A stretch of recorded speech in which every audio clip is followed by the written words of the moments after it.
Do you feel things changing rapidly in your relationship with your aging parents? Until recently, you were their child, even though you're an adult. And in what can feel like overnight, things have changed, and they are looking to you for the help and guidance that they used to provide.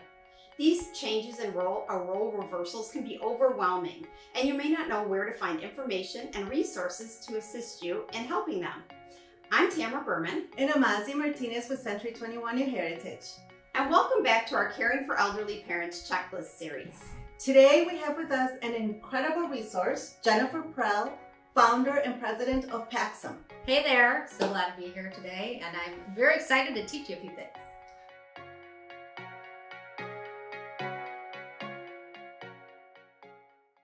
We're here with Jennifer, and Jennifer, let's talk about 5 tips for moving. Okay. PAXM does a lot of moving, right? Oh my That's God. what you guys do. It is crazy. It's We not are crazy. just seniors. You guys, We you move will anyone. move anybody. We will. We Mhm. like moving people. It's fun. You specialize in hoarders, but and which you don't like that word, No, collectors. but everybody knows what it means. Yes. So we are pack and move specialists. We are also specialists in the decluttering process. So the first tip, obviously, is if you're going to be listing your house, is to stage it, right? Yes, staging is very important.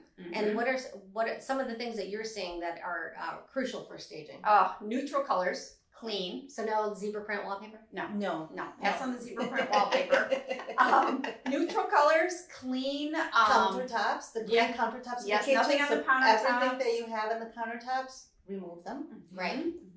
Everybody wants a clean look, a clean palette. If you can afford to do it, fresh paint, neutral color throughout works great.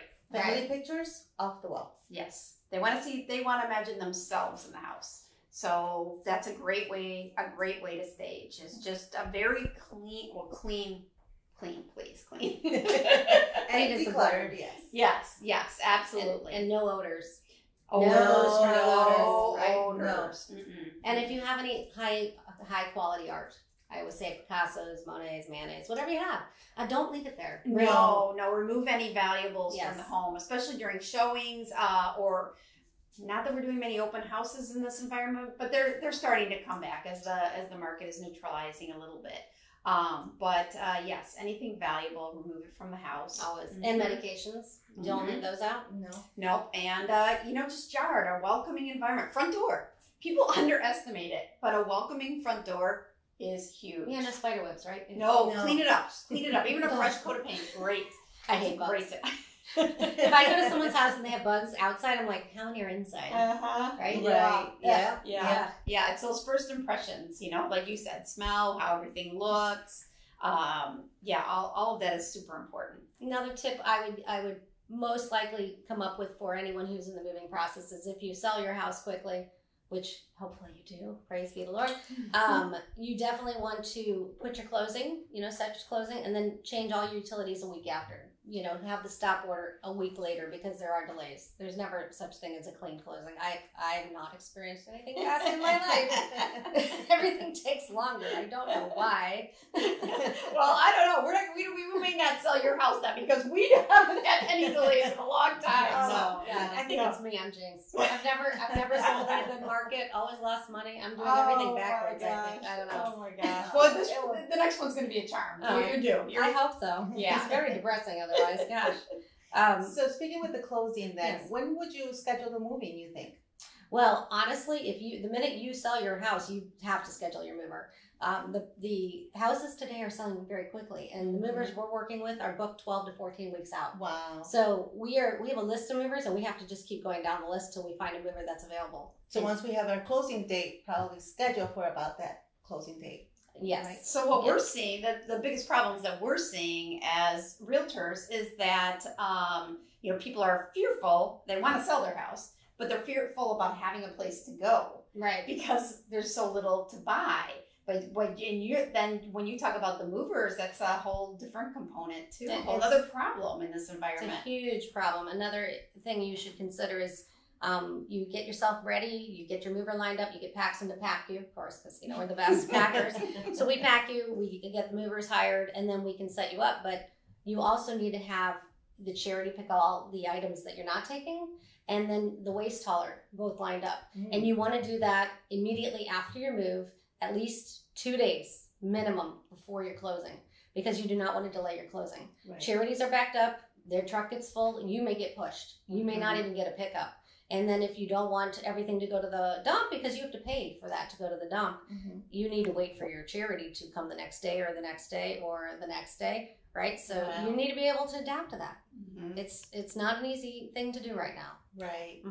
And also what we're seeing is any improvements that people are trying to make to their homes prior to selling, because maybe they're aware that something has to be changed. For example, we have a home and then we're waiting for a new cooktop for the home. And anything that you're ordering for any kind of home repairs, it's taking a long time. A long time. It feels indefinite to me. Yeah. Like I just keep hearing, next week. If they said it's in transit, it's like, it's been in transit for 2 months. Where that is a common problem right now. Unfortunately, there's a shortage on many, many things. It's like the cars, there's shortages on chips. There's shortages on building materials. There's a shortage on furniture. And that is why you should shop estate sales. Because if you know a house that is a beautiful house, not obviously one that's dirty, but a nice clean home, and you need furniture, that is where you buy it. It's a great place. Yeah. 20% of retail, and why wouldn't you? Exactly. Right. Get online, go look and see what you want to buy, because you can get a room full of furniture for less than one piece new. Yeah, that's true. And a lot of the older furniture is actually made well. Yes.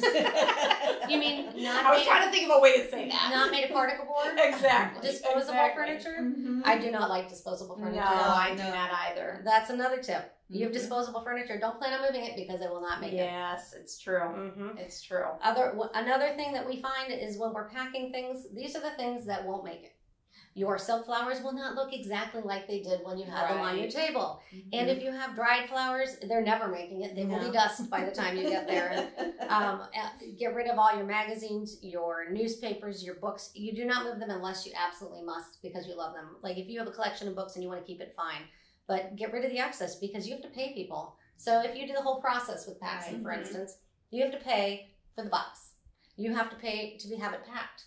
You have to pay to have it loaded, drive, unloaded at the house, and then set up in your home. That item was touched 6 times. How many times could you pre-bought that item? Right. So do you really want to ship those cans of green beans? I don't think so. Well, it really does cost you to think and to get rid of the things that you don't need. Paper goods, donate it to the food pantry. Food, obviously, food stuff, toilet paper, paper towels. Those are all big and bulky and easily replaced. Yeah, do the Costco run after you get to the house. Yeah, there's no Costco or Sam's Club before you move. Oh, God, no, absolutely not. So hopefully those tips help people think a little bit about their move and the costs involved. And don't take everything if you don't need it. It's very expensive to move. It's a great time when you're moving to purge. Right. And don't put it in storage. Fresh. You're never going to touch it again. Yes. If you're putting it in storage because you might need it someday. Right. I actually emptied a storage that was there for 15 years. And I don't know how much she was paying, $400 a month. Oh, my and goodness. You know what was in there? Her childhood schoolwork and some books. Wow. Oh, my. So thousands and thousands of dollars for garbage. Yeah. So don't do that, please. You'll save yourself a headache and money. Lots of money. Well, I think these are a lot of great tips, and I hope they help a lot of people. We have so many tips, we could be here for years. Thank you so much for asking.